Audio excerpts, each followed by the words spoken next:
Cette vidéo est sponsorisée par Galéa Sculpture, votre boutique création en ligne. Gargouilles, dragons et animaux fantastiques librement inspirés des chefs-d'œuvre de l'art médiéval, de fabrication artisanale, statues, boîtes, miroirs ou magnettes sont façonnés à la main par Nathalie, l'artiste créatrice à l'origine de la création de cet univers unique et splendide. Alors n'attendez plus et allez visiter la boutique Galéa Sculpture en suivant le lien en description. Vous bénéficierez de 10% sur l'ensemble des produits avec le code SATZIN pour une durée limitée d'1 mois. Alors n'attendez pas.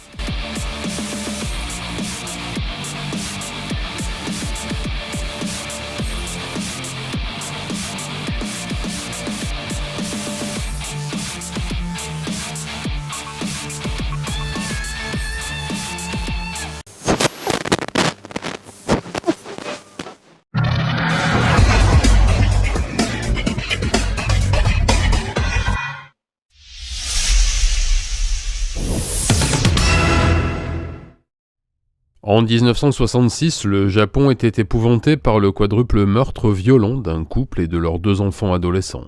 Le suspect, Hakamada Iwao, un ancien boxeur, avait fini par avouer le meurtre de celui qui fut un temps son patron de sa femme et de ses filles. Puis, durant son procès, s'était rétracté affirmant avoir été torturé par la police pour lui arracher des aveux. Mis en examen pour quadruple meurtre, il devait être condamné à la peine capitale en 1968 et placé dans le couloir de la mort. Depuis, lui et sa famille n'ont jamais baissé les bras, clamant l'innocence de Hakamada et tentant tous les recours possibles. Après plusieurs tentatives des avocats de faire annuler la déposition sous la torture du condamné, torture prouvée par des aveux des policiers depuis, les recours étaient allés jusqu'à la plus haute juridiction du pays, en vain. Les principales pièces à conviction, des vêtements couverts de sang censés appartenir au condamné, furent au centre des débats pendant plus de 30 ans, jusqu'à ce que des tests ADN soient ordonnés par un juge au début des années 2000. Le résultat fut sans appel, le sang trouvé sur les habits et sur la scène de crime n'était pas celui de Hakamada. Mais malgré ces résultats, le procureur général refusa de rouvrir le dossier et une nouvelle bataille s'engagea jusqu'en 2014, date à laquelle le condamné fut libéré pour raison de santé après une 50aine d'années dans le couloir de la mort. Depuis le 10 mars, c'est officiel, le procès va être révisé et porté devant la haute cour de Tokyo, ce qui, d'après les éléments en possession des 2 parties, devrait aboutir sur un acquittement de Hakamada et l'officialisation de son innocence. Si tel est le cas, ce qui semble plus que probable, il deviendra l'innocent qui a passé la plus longue période dans le couloir de la mort. Âgé de 87 ans et dans un état de santé très altéré par cette détention prolongée et très dure, il souhaite juste finir sa vie au calme, mais la défense a d'ores et déjà annoncé vouloir demander des dommages et intérêts historiques lorsque l'innocence de l'homme sera reconnue. A noter que l'association d'anciens juristes et policiers qui ont réussi ce prodige travaille actuellement sur une 20aine d'autres cas similaires, dont un sur lequel je travaille avec eux. Le procès passé, il faudra que le service compétent détermine quel prix vaut une vie brisée à attendre la mort chaque jour pendant 50 ans. Affaire à suivre.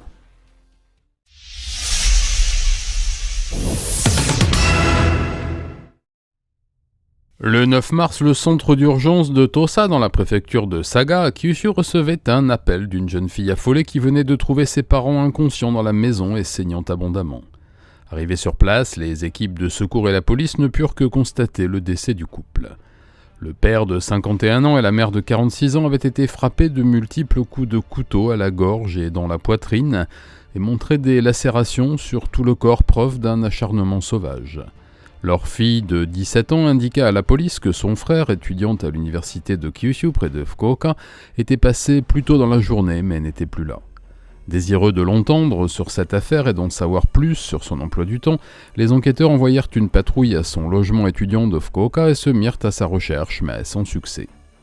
Le lendemain, le 10 mars, les forces de l'ordre purent obtenir une réquisition du procureur pour tracer sa voiture et localiser son téléphone, et le jeune homme fut arrêté au petit matin sur le parking d'un dépanneur à Nagato, à quelques kilomètres du lieu du double meurtre.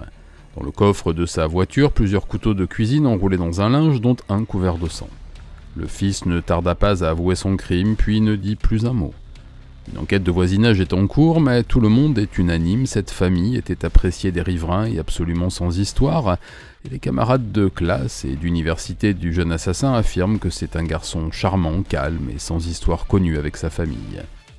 Quant à la petite sœur traumatisée, elle a pu être entendue par la police le 14 mars et a parlé d'un différend entre son frère et ses parents à propos d'une petite amie qu'il n'appréciait pas trop et d'une demande d'argent pour étudier à l'étranger qui lui aurait été refusée par son père.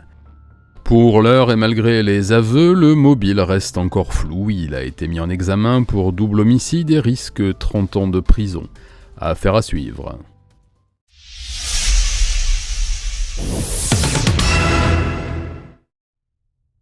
Le 13 mars, la police préfectorale d'Osaka a eu affaire à une curieuse et effrayante histoire.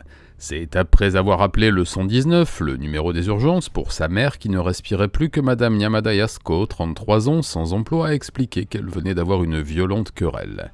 Effectivement, les secours et la police trouvèrent la femme de 56 ans inanimée sur le sol de sa cuisine, couverte d'ecchymoses et le visage en sang. La fille, de son côté, semblait souffrir des mêmes blessures et fut amenée à l'hôpital avec sa mère, déclarée morte sur place par le médecin. Le service d'urgence diagnostiqua des fractures du nez, du bras et des côtes sur la fille, causées par des coups de poing et d'objets contondants, et la mère décédée y tout. Le coup fatal semble avoir été un violent coup de poing dans la gorge. La fille meurtrière a expliqué qu'elle avait eu une énième altercation avec sa mère qui avait l'habitude de régler les conflits avec des coups depuis son enfance, mais cette fois, ne pas s'être laissée faire. Elle aurait donc rendu les coups sans se rendre compte de sa force et aurait tué sa mère à coups de poing. Étant donné la nature de ces blessures, la légitime défense sera sans doute retenue et la qualification d'homicide involontaire choisie par le procureur. Affaire à suivre.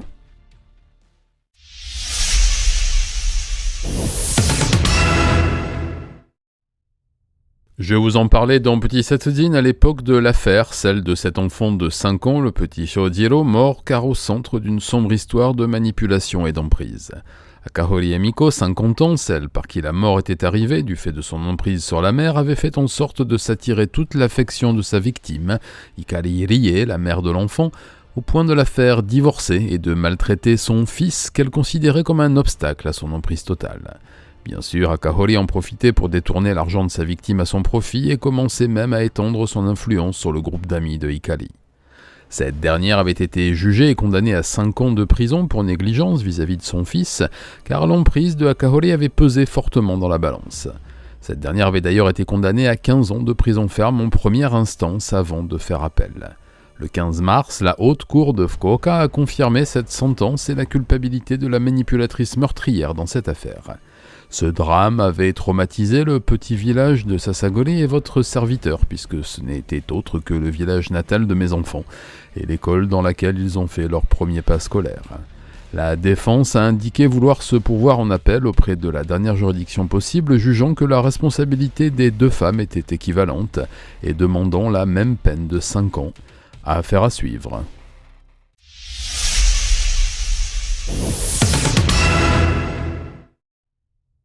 Le 16 mars dernier, la police préfectorale de Yokohama recevait l'appel affolé d'un homme de 78 ans expliquant que son fils venait de battre sa mère et que cette dernière était inconsciente sur le carrelage de leur salle à manger.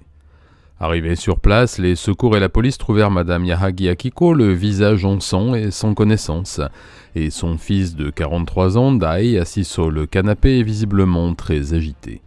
Conduite d'urgence à l'hôpital, la mère décédera de ses blessures quelques heures plus tard. Le père, employé de commerce qui était absent lors des faits, avait trouvé son fils encore très énervé à son retour du travail et avait immédiatement appelé le 119, constatant que les coups avaient été plus forts que d'habitude. Car oui, le fils n'en était pas à son coup d'essai. D'après la déposition du père, leur fils Dai, sans emploi depuis 2010 et qui vivait chez eux depuis toutes ces années, se montrait de plus en plus violent avec sa mère, exigeant une régularité dans l'heure des repas, la confection de ses plats préférés et l'approvisionnement en alcool et en cigarettes de façon quotidienne. Si l'une de ces conditions n'était pas remplie, le fils giflait sa mère ou la frappait du pied et en avait autant pour son père si ce dernier tentait d'intervenir. 2 mois avant le drame, il avait donné de violents coups de poing à sa mère lorsque cette dernière lui avait cuisiné un plat qu'il détestait. L'autopsie a confirmé que le décès de Madame Yahagi Akiko était bien dû à une série de coups de poing et de pieds au visage. Mis en examen pour meurtre aggravé, il risque 20 ans de prison. Affaire à suivre.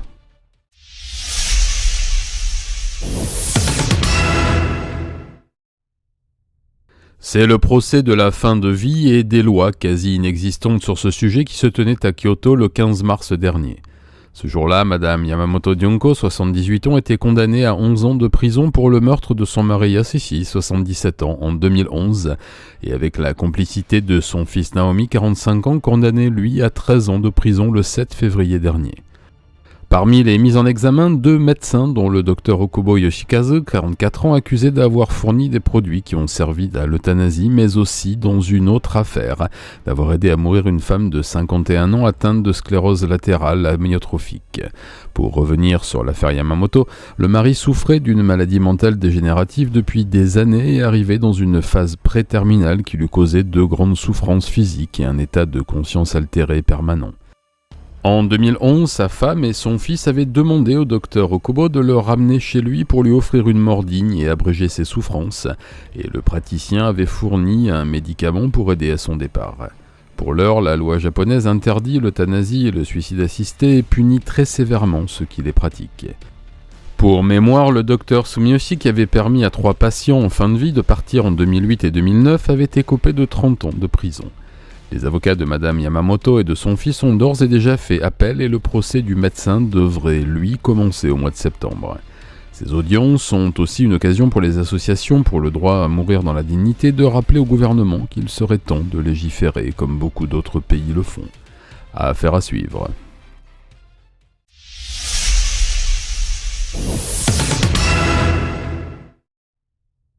Le 16 mars dernier, la police de Yokkaichi, dans la préfecture de Mie, a arrêté Sera Naoki, 63 ans, pour dissimulation de cadavres et escroquerie. C'est une étrange histoire qui s'était déroulée dans cette petite ville paisible et fut découverte grâce à des voisins inquiets. En effet, c'est suite au signalement d'une amie d'enfance de la mère, Masako, inquiète de ne pas l'avoir vue depuis des années et incapable d'avoir des nouvelles cohérentes de la part de son fils, que la police était venue rendre visite à Sera et avait fait une macabre découverte. Les squelettes de ses parents, Oichi et Masako, furent retrouvés couchés sur un futon dans leur chambre, enveloppés de films plastiques et enroulés dans des couvertures. Le fils ne tarda pas à passer à table et expliqua les raisons de cette étrange dissimulation.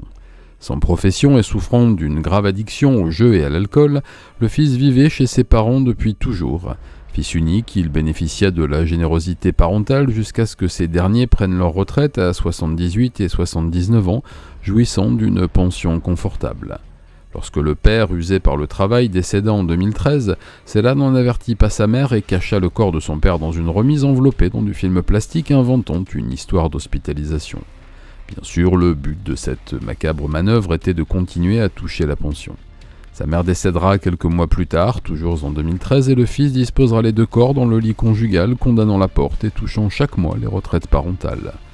Lorsque les voisins lui posaient des questions, il répondait que ces derniers étaient partis vivre chez son jeune frère, mais les amis de la famille, qui savaient que Sera était fils unique, finirent par se poser des questions.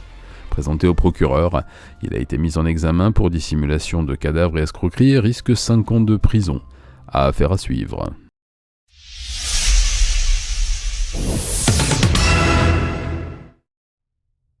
Le 17 mars, la police métropolitaine de Tokyo arrêtait Madame Kawasaki Sakura, 47 ans, sans emploi pour le meurtre de son petit ami Ando Katsuhiro, 50 ans. C'est le colocataire de ce dernier qui l'avait trouvé inconscient dans son lit alors qu'il rentrait du travail. Sur son corps, des patchs autocollants suspects avaient été repérés par les médecins et très vite, l'analyse révélera que ces patchs étaient imprégnés d'un puissant anesthésique qui n'avait rien à faire là. Ando sera déclaré mort sur place et l'enquête mènera vite vers la petite amie de ce dernier qui venait le voir régulièrement à son domicile. Cette dernière sera interrogée par les enquêteurs et elle finira par avouer son geste, expliquant avoir donné un décontractant musculaire puissant à Ando ainsi que des somnifères dans une boisson, puis avoir collé les patchs. Elle déclara à la police ne pas avoir voulu le tuer mais juste lui donner une leçon et le rendre incapable de sortir de chez lui. Elle le soupçonnait d'infidélité et avoue avoir été prise d'une crise de jalousie violente. La police enquête maintenant sur la façon dont elle a pu se procurer des substances aussi dangereuses et en aussi grosse quantité. Placée en détention provisoire, elle a été mise en examen pour meurtre et risque 20 ans de prison. Affaire à suivre.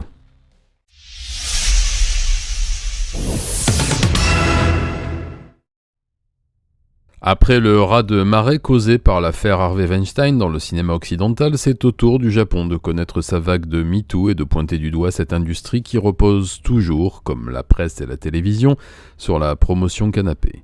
C'est un rapport commandé par l'Observatoire des violences sexuelles qui a été rendu public le 13 mars et dans lequel 22 actrices parlent des viols qu'elles ont subis lors de castings ou sur des tournages. Même si les actrices veulent rester anonymes et ne donnent pas les noms des réalisateurs, producteurs et agents coupables de ces faits, elles lèvent le voile sur un monde toujours protégé par une loi du silence et une certaine résignation. Dans cette étude, 685 actrices et acteurs parlent de leur expérience lors de castings ou dans le bureau d'un agent artistique, obligés de subir des attouchements ou de coucher avec eux pour obtenir un rôle, parfois même juste un contrat d'agence. Parmi ces témoignages, une centaine d'actrices affirment avoir eu entre 14 et 18 ans lors de ces agressions. Cette violence sexuelle sur mineurs n'est pas sans rappeler l'affaire Kitagawa Johnny, le célèbre producteur de musique américano-japonais accusé de viol par une douzaine de ses artistes, alors adolescents, et obligé de coucher avec le patron pour rester dans l'équipe. Même si les réalisateurs ne sont pas livrés au public, les actrices agressées parlent de grands réalisateurs japonais primés à l'étranger pour certains et connus mondialement, et ce, dans tous les genres. À mon modeste niveau, je confirme avoir vu des choses inadmissibles dans le milieu de l'édition également, et ce, il n'y a encore pas si longtemps. Quoi qu'il en soit, le rapport existe et deviendra ce qu'il doit devenir, même si, pour l'heure, les 22 actrices ne souhaitent pas donner leur identité ni celle des puissants agresseurs pour ne pas, je cite l'une d'entre elles, jeter le discrédit sur toute une profession et détruire des familles. Les choses bougent lentement, mais il se passe quelque chose. Affaire à suivre.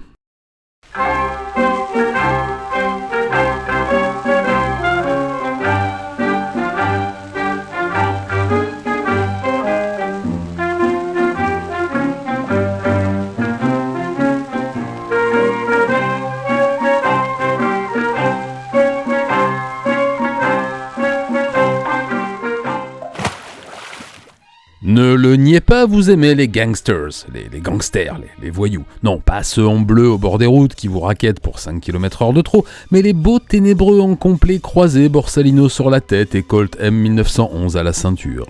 Soyez sans crainte, je ne le répéterai pas, mais vous pouvez bien me l'avouer que vous trouvez Machine Gun Kelly beaucoup plus cool que Mère Teresa. Et si comme moi vous aimez autant les gendarmes que les voleurs, vous serez délecté des grands affrontements comme celui qui opposait Elliot Ness et Capone et alimenta durablement l'imaginaire populaire, même si la réalité matérielle de son arrestation fut beaucoup plus administrative qu'héroïque. Mais les grands empires, fussent-ils criminels, s'effondrent souvent à cause d'un vice de forme. Eh bien, croyez-le ou pas, je préférerais que vous le croyiez quand même, le Japon ne déroge pas à la règle et rares sont les parrains ou les porte-flingues des clans Yakuza historiques qui meurent debout armes à la main au champ d'honneur de la voyoucratie. Mes amis, mettez un tablier et une charlotte, je risque d'éclabousser un peu vos certitudes ou vos rêves, mais les agents du fisc nippon ont envoyé plus de gangsters en prison que n'importe quel flic de l'anti-gang. Je sais, c'est un monde de belles illusions qui s'effondre, mais dites-moi ce qui n'est pas décevant en ce bas monde, moi le premier. Alors oui, Ness a pu faire tomber Capone en épluchant ses reçus fiscaux, et lorsqu'ils n'ont plus eu besoin d'eux, les policiers japonais ont usé des mêmes stratagèmes pour faire tomber les grands noms des familles Yakuza, Taoka Kazuo, Watanabe Yoshinori. Mais comme le Japon ne fait jamais les choses comme les autres, les lois anti-gang de 2007 mirent en place un large éventail de mesures destinées à pourrir la vie des syndicats du crime, et il faut bien avouer que ça marche plutôt bien. Ce cadre posé, laissez-moi vous parler de notre sujet d'étude du jour, Monsieur Machinaga Takuya, 73 ans, chef du clan Yamaguchi-gumi pour la préfecture d'Aichi et figure historique du crime organisé. Habile et très professionnel, le très élégant voyou avait réussi à traverser les décennies sans encombre, accumulant les richesses, les tatouages et les maîtresses, cultivant comme un jardin ses relations avec les politiques locaux et les forces de police, acteur qu'il était d'une paix relative et d'un compromis qui devait tout au rôle de ses pairs après le dernier conflit généralisé. En chef d'entreprise avisé, il avait su rincer à droite et à gauche pour garder la ligne d'horizon claire, mais aussi déléguer à la piétaille lorsque le temps du châtiment sonnait, gardant des poignes immaculés sous ses gants de cuir blanc.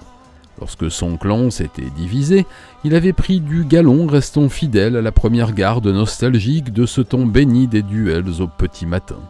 Bien sûr, il avait dû faire éviscérer, décapiter, brûler quelques esprits retors, mais sans jamais mettre les mains dans le cambouis, et il pouvait donc porter le galure haut devant les constables et dîner en face du procureur sans rougir.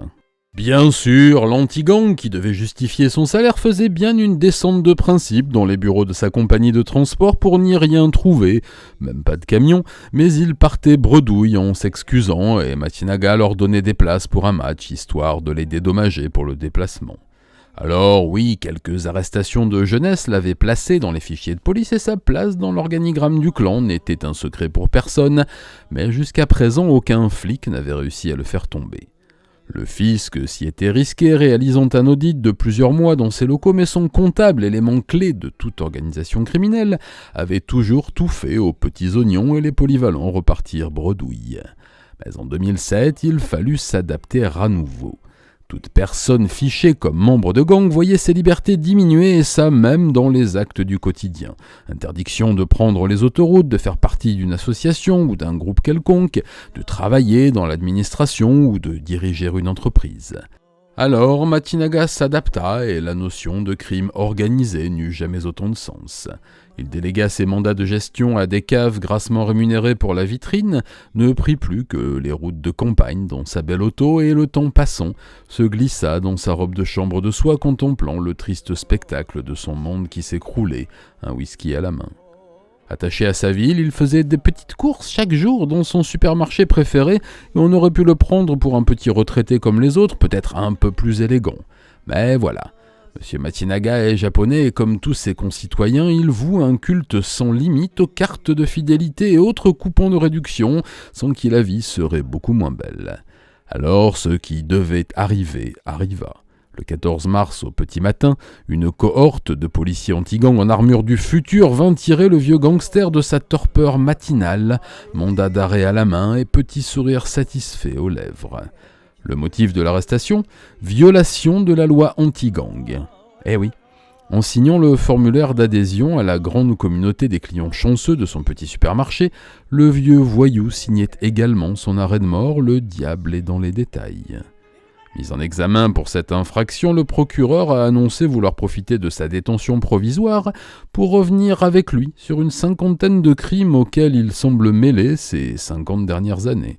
S'il risque 7 ans de prison pour sa carte de fidélité, eh oui, les crimes de sang, torture, kidnapping et autres rackets dont il est soupçonné risquent de lui coûter une petite perpétuité qui, à 73 ans, durera sûrement moins longtemps que les promotions sur le bœuf de son petit supermarché de quartier préféré. Moralité, bien mal acquis ne profite jamais, enfin pas après 73 ans. Bon, voilà une histoire rondement menée, sans fioriture. Ils le disent, les gens, que c'est trop écrit, alors écoute-les un peu. Allez, je prends mes remèdes et au lit. Il est presque 18h. Chérie Voilà, cette 73e édition de Petit Satsujin est presque terminée, mais avant, je voulais vous rappeler que la périodicité des vidéos est passée de 4 à 2 par mois pour raison de santé, et que comme celle-ci ne s'arrange pas vraiment, il se pourrait que je n'en sorte qu'une, voire pas du tout, si les choses devaient empirer. Quoi qu'il en soit, je vous tiendrai au courant. Un grand merci à vous pour l'accueil que vous avez réservé à la longue vidéo sur Sagawa Issei qui connaît un très bon départ malgré l'invisibilisation de YouTube. Merci YouTube. D'ailleurs, à ce propos, hop, je remets mon costard Célio de vendeur d'assurance et on est parti. Surtout, n'oubliez pas de vous abonner si ce n'est pas encore fait. Vous êtes encore la moitié à regarder mes vidéos sans vous abonner, et c'est mal. À activer la cloche, à liker, à commenter, à partager. C'est le premier soutien essentiel que vous pouvez apporter à la chaîne. Si vous le voulez et le pouvez, vous pouvez m'aider en rejoignant l'unité Satsujin, c'est le bouton rejoindre sous la vidéo, en me laissant un Super Thanks, c'est le petit cœur sous la vidéo également, ou en me laissant un pourboire sur Tipeee ou Utip, et un grand merci à ceux qui le font déjà, dont Noctis, à qui je fais un coucou tout particulier. Salut. Vous pouvez aussi aller faire un tour sur la boutique satsujin.fr où vous trouverez mes livres que je vous dédicace à la demande. Le dernier vient d'ailleurs de sortir et le prochain arrive pour l'été. Des prints originaux en série limitée et les t-shirts sérigraphiés tout juste sortis de nos ateliers et qui n'attendent que vous. Rejoignez-moi sur mes réseaux sociaux, Twitter, Instagram et Facebook, j'y suis assez présent en général et y poste souvent des photos de sandwichs flous. Allez, je vous quitte, ma femme m'a dit qu'il fallait qu'on parle. Toute ma vie, j'ai vu l'homme et la femme se déchirer.